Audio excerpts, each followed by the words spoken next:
Mein Name ist Bernhard Fork und ich bin Konzertmeister der Akademie für Alte Musik Berlin. Wir proben gerade für das Emilie Meier Festival im Pierre Boulez Saal Ende Oktober, Anfang November. Wir planen 3 Konzerte mit dem Gesamtwerk für Orchester von Emilie Meier. Und das sind 5 große Sinfonien, 4 Ouvertüren, ein Klavierkonzert. Wir spielen das mit unserem Instrumentarium, was versucht, den Klang der damaligen Zeit darzustellen. Zum Teil sind es Originalinstrumente, zum Teil sind es Kopien, die nachgebaut sind von Instrumenten aus der damaligen Zeit.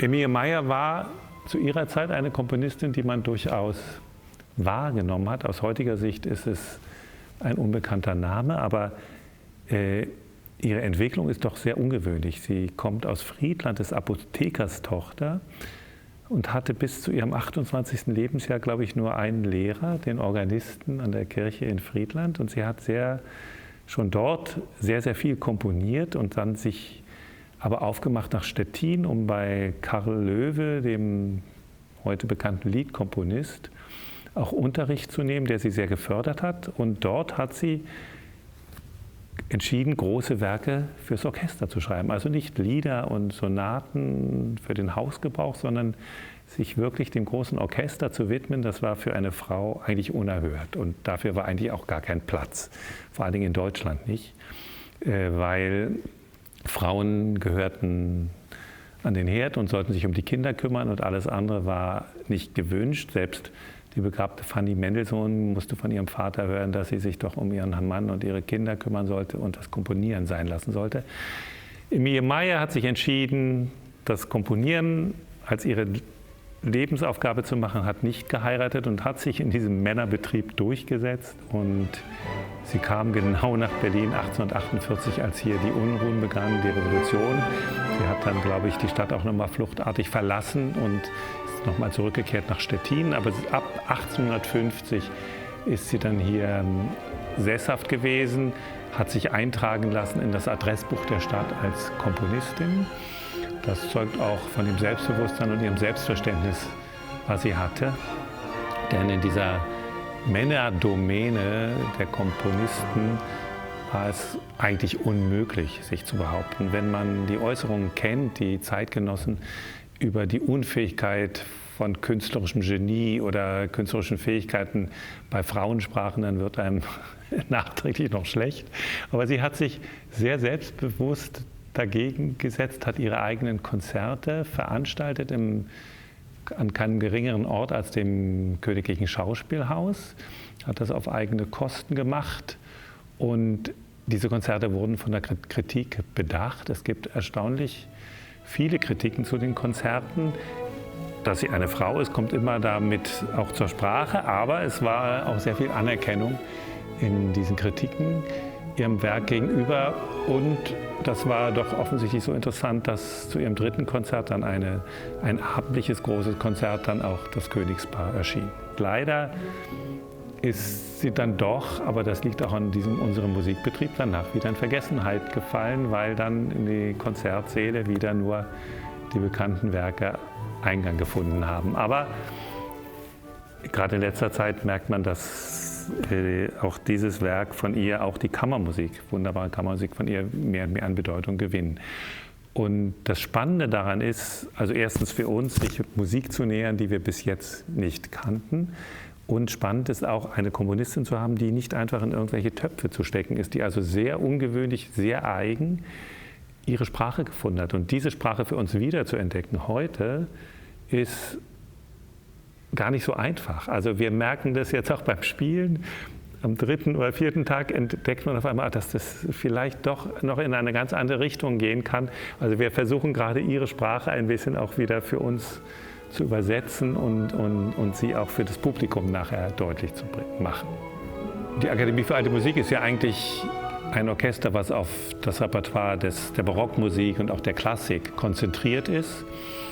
Aber es gibt immer wieder Ausflüge in das 19. Jahrhundert, die uns auch wahnsinnig viel Freude bereiten und sehr viel intensive Arbeit auch bedeutet. Und insofern ist Emilie Meier als Berliner Komponistin für uns sozusagen eine sehr naheliegende Aufgabe, uns diesem Werk zu widmen und uns damit auch auseinanderzusetzen.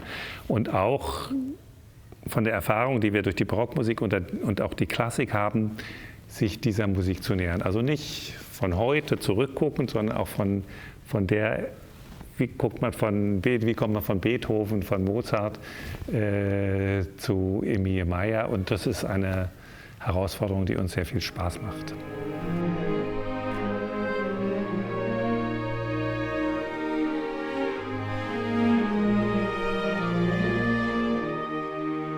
Emilie Meier wird ja oft als der weibliche Beethoven bezeichnet. Ich glaube, das ist keine sehr sinnvolle Bezeichnung, weil es eigentlich auch überhaupt gar nicht passt.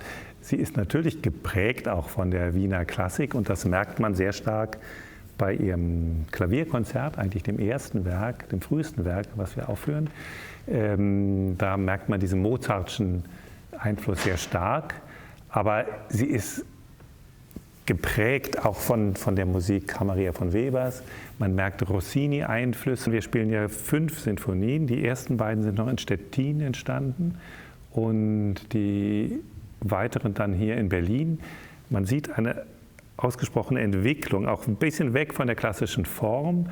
Es gibt ein bisschen die Formation, dass das Orchester ist wie eine große Orgel, in der man verschiedene Register ziehen kann. Es gibt sehr oft ein Thema beginnt mit den Streichern, dann kommen in dasselbe Thema die Bläser hinzu und dann noch das Blech und das ist sozusagen der Farbreichtum, den sie da voll auskostet.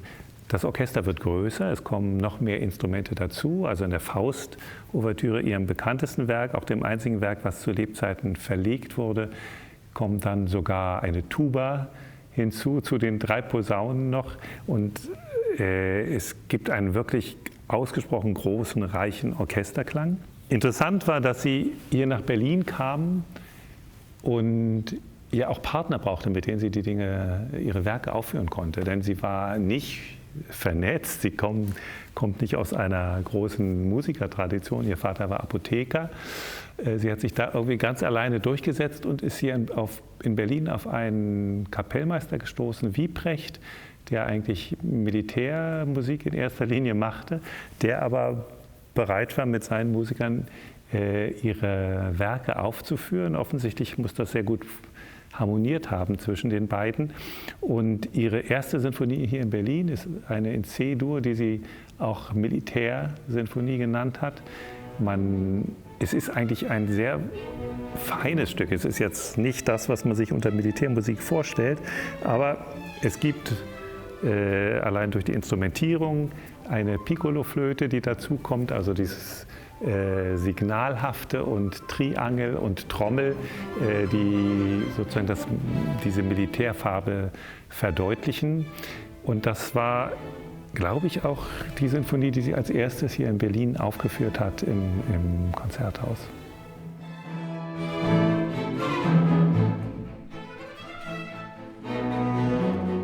So ein Projekt hat natürlich einen sehr, sehr großen Vorlauf. Also die Überlegung war, aus was für einem Notenmaterial spielt man. Es sind ihre Handschriften erhalten, manchmal nur die einzelnen Stimmen und nicht die Partitur, manchmal beides. Und wir haben uns dazu entschieden, eine eigene Edition zu machen.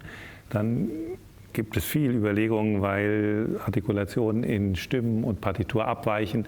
Auf welche Variante einigt man sich? Also das war ein sehr, sehr intensiver Prozess. Und des Weiteren war auch die große Frage, welches Instrumentarium spielen wir? Das, was besonders für die Bläser von sehr großer Bedeutung ist, auch in welchem Stimmton, also wie hoch soll das A sein?